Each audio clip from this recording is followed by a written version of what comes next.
আসসালামু আলাইকুম এভরিওয়ান, কেমন আছেন সবাই? আশা করি ভালো আছেন। দূরে কিংবা কাছে যে সব আপুরা আমাকে দেখতে পাচ্ছেন, সবাইকে জানাই অসংখ্য ধন্যবাদ। তো আমি আপনাদের সামনে হাজির হই। দৈনন্দিন আমি যেভাবে ঘরের কাজকর্মগুলো করে থাকি, আমার ঘরের যেসব কাজকর্ম আমি করি, তো সেগুলো নিয়ে আপনাদের সামনে হাজির হই। তো আজকেও সেটা নিয়ে হাজির হলাম। তো আমি আসলে আজকে সকালে সবসময় নাস্তা বানাই, তো আজকে আর নাস্তাটা বানাইনি। তো আমি বিশেষ করে নাস্তাটা কিনে এনেছি। তো সবসময় দেখা যায় আপুরা অনেক সময় আপনি দেখবেন সবসময় অনেক সময় কাচে নাস্তাটা কিনে খেতেও ভালো লাগছে, একঘেয়েমি নাস্তাও ভালো লাগে না। তো দেখা যায় আমি বেশিরভাগ ঘরেই বানাই, পরোটা রুটি হোক যেটাই হোক। তো এখন আবার মাঝে মাঝে যখন আর করতে ইচ্ছা করে না অনেক সময়, তো আমি কিনেও আনি। তো এখন আমি নাস্তাটা কিনে এনেছি, তো এখন ভাবলাম আগে নাস্তাটা করে নিই, বাকি কাজগুলো আস্তে আস্তে করে নেব, যেহেতু টুকটাক করে আমি গুছিয়ে নিচ্ছি। তো আমার একটু ভাজি ছিল, আমার ফুলকপি ভাজি ছিল, তো আমি সেটা দিয়ে করবো আজ একটু। আমার অবশ্য চায়ের একটা অভ্যাস, আমার চা না হলে চলেই না। আর চা হলে আমার মানে চায়ের সাথে পরোটা, আমার এটা একটা অভ্যাসে পরিণত হয়েছে, আমার কাছে খুবই ভালো লাগে। এটাই আর কি। তো কাজকর্ম তো এইভাবে করেই আমি করে নিই আস্তে ধীরে। যখন আসলে কাজ করতে অনেক সময় দেখা যায় আমার তো রোজ প্রত্যেক দিন কাজকর্ম করতেই হবে, এটাই স্বাভাবিক। যখন অনেক সময় কাজটা করতে ইচ্ছা করে না, তখন আমি এইভাবে করে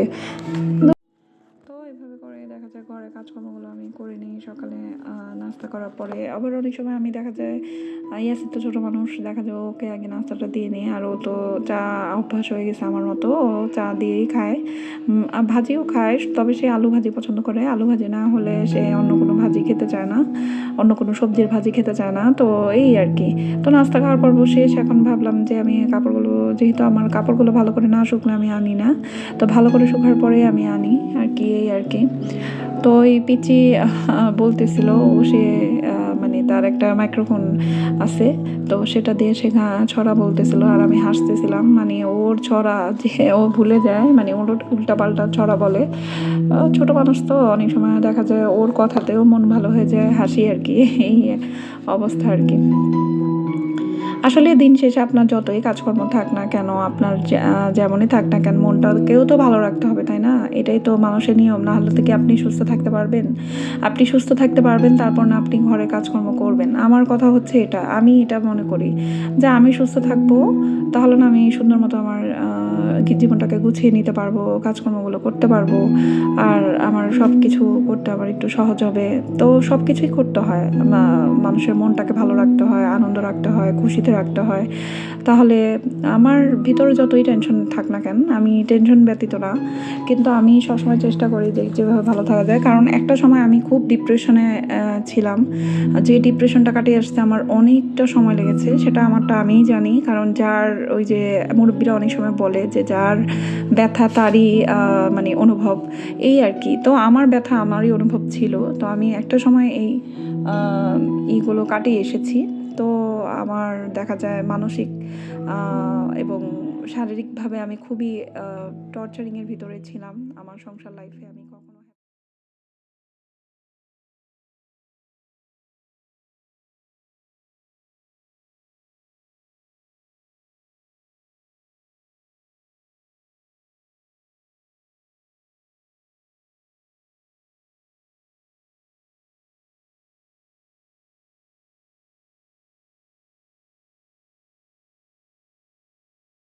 একটা মেয়ে মানুষ কিন্তু সব দিকে কষ্ট, যেমন আপনি খাওয়ার কষ্ট, পড়ার কষ্ট, এর মোড়ে আবার আপনি মানসিক টর্চার, শারীরিক টর্চার, এর মধ্যে আবার গায়ে আপনি মারধর খাবেন, অত্যাচার সহ্য করবেন।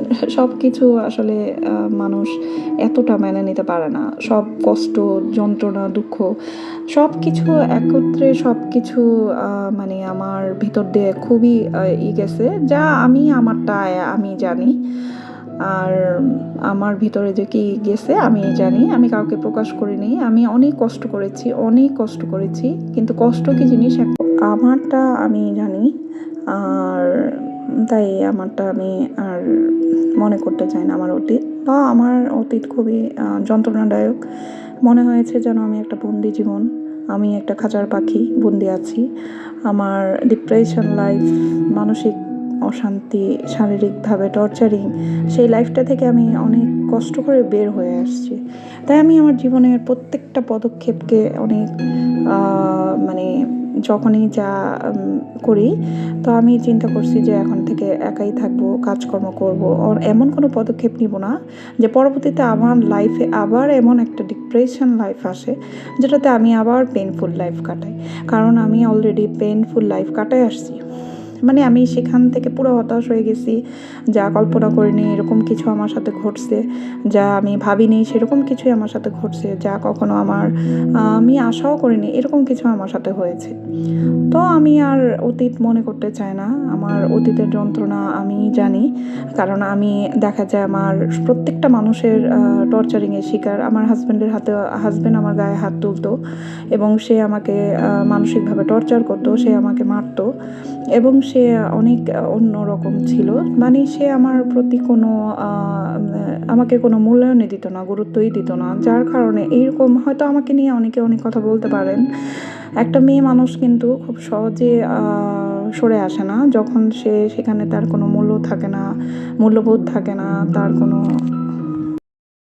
তো যা যে সাফার করে সেই বোঝে। মানুষে হয়তো বলবে যে সবসময় তো মেয়েদের দোষটাই পড়ে যে একটা মেয়ে মানুষ কেন সংসার করে না বা কী কারণে করে না, কিন্তু যে সাফার করে তারটা সেই বুঝবে যে কখন। তো পরিস্থিতি আসলে মানুষকে কোন দিকে নিয়ে যায় সেটা কেউ বলতে পারে না। আমিও যদি আগে কেউ কারো পরিস্থিতির কথা বলতে পারে না। আসলে যখন আপনি সবসময় যে মেয়ে মানুষের দোষ হয় তা না। যখন দেয়ালে পিঠ থেকে যায়, একেবারে সহ্য সীমানা অতিক্রম করে, তখন কিন্তু আর দিশা থাকে না। তখন মানুষ মন ভেঙে যায় মানুষের, আর তখন আর কিছুই করার থাকে না। তো যাই হোক, আমার এক্স হাজব্যান্ডের কথা আপনাদের কাছে অনেক কিছুই বললাম। আসলে বলি বা কী লাভ, অতীতকে আমি মনে করতে চাই না, কারণ আমার অতীতের যন্ত্রণাদায়ক কষ্টের কথা আমি মনে করতে চাই না। তাই আমি জীবনের প্রত্যেকটা পদক্ষেপ এখন খুব একবার যদি মানুষ একবার এই ধরনের পরিস্থিতিতে পড়ে, তখন মানুষ কিন্তু খুব সতর্ক হয়ে যায়, এই আর কি। পরিস্থিতি মানুষকে কখন কোথায় নিয়ে যায় এটা কেউ বলতে পারে না। তো আমি তো আর বুঝতে পারিনি আমার সাথে কি হবে। তো আমার সর্বোচ্চ চেষ্টা দিয়ে আমি অনেক চেষ্টা করেছি। যখন মানুষ বলে না, যখন মানুষের দেয়ালে পিঠ থেকে যায় আর সহ্য সীমানা অতিক্রম করে ফেলে, তখন আর কিছুই করার থাকে না। তো তাই আমি এখন আর নিজেকে নিজের দোষ দিই না, কারণ আমি জানি আমি কতটুকু চেষ্টা করেছি বা আমি কি করেছি। তো যাই হোক, এটা নিয়ে আমার এখন আর কোনো আফসোস নেই। অতীত নিয়ে আমার কোনো আফসোস নেই, কারণ অতীতে আমার বিষাদময় এক যন্ত্রণাদায়ক জীবনের কথা আপনাদের সাথে আমার শেয়ার করলাম। তো আপুরা, যাই হোক, অনেক কথাই বললাম, আর একে একে ঘর বাড়িগুলো আস্তে আস্তে পরিষ্কার করে নিলাম। অনেক সময় আমার যখন মন খারাপ লাগে, তো অনেক সময় আপনাদের সাথে শেয়ার করি। তো সবসময় দেখা যায় আমরা অনেক সময় মেয়েদেরই দোষ হয় যে এই মেয়েটা কেন এটা করতে পারলো না, ওটা করতে পারলো না। কিন্তু একটা মেয়ে মানুষ, কিন্তু সব মেয়ে মানুষই শেষ পর্যন্ত চেষ্টা করে যায়। যখন একটা মেয়ে মানুষ সহ্যের সীমানা অতিক্রম হয়ে যায়, তখন কিন্তু ওই মেয়ে মানুষের হাতে আর কিছু করার থাকে না। তো এই আর কি। তো আমরা ঘুরে ফিরে যে না বুঝে না জেনে দেখা যায় দোষটা মেয়েদের ঘাড়েই বেশিরভাগ আসে আর কি। তো এই আর কি। তো যাই হোক, ভালো থাকবেন সবাই। যদি আমার ভিডিওটি ভালো লাগে, লাইক, কমেন্ট, শেয়ার করবেন, আর অবশ্যই সাবস্ক্রাইব করে আমার পাশে থাকবেন। তো আমি এভাবে ঘরের কাজকর্মগুলো একে একে আপনাদের সাথে কথাও বললাম, ঘরের কাজকর্মগুলো করে ফেললাম আপুরা। তো আমি সবসময় চেষ্টা করি আমার মনে যত কিছুই ব্যথা, যন্ত্রণা, কষ্ট থাকুক না কেন, আমার মনটাকে ভালো রাখার। তো সেভাবেই জন্য আমি সবসময় হাসি খুশি থাকার চেষ্টা করি। আর আমি এখন নিজেকে এমনভাবে গড়তে চাই, এমনভাবে শক্ত হতে চাই যাতে আমাকে কেউ দুর্বল না করতে পারে আর কেউ আঘাত না করতে পারে। তাই এরকম চেষ্টাটাই আমি করি। যাক, ভালো থাকবেন। খোদা হাফেজ।